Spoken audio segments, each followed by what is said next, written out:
It affects me in a lot of ways. To me, it was an incident in my life, and it's one that's made me very grateful that I'm still alive. And it's confirmed my feelings of fatalism. I think it's when it's your time, it's your time.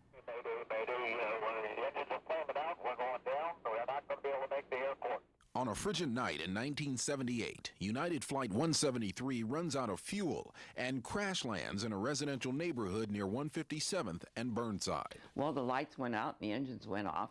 Among those on board, Eleanor Ross and her now late husband Herbert, returning home after a holiday trip to Denver. I have flown quite a lot, and I knew that when that loud thump, that something was wrong.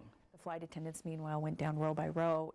Also on the flight, Minnesota native Amy Ford Connor headed to school here in the Northwest. She now lives in Portland and is organizing Monday's reunion. Hey, there was no panic. People filed off the plane in a pretty orderly fashion, and it wasn't until we were back on the ground in the middle of Burnside Avenue that we realized that we weren't at the airport and the plane had actually crashed. Both women suffered relatively minor injuries. They were among the dozens of dazed people who fanned out into the neighborhood after the crash. The experience has affected them in different ways. I don't fly. Yeah, no, I don't. I don't like the idea, so I don't do it. I have flown to Australia. I have flown to Europe. I flew to Houston and to Washington, D.C. just last month. Both women look forward to Monday's reunion. They know they are members of an exclusive club.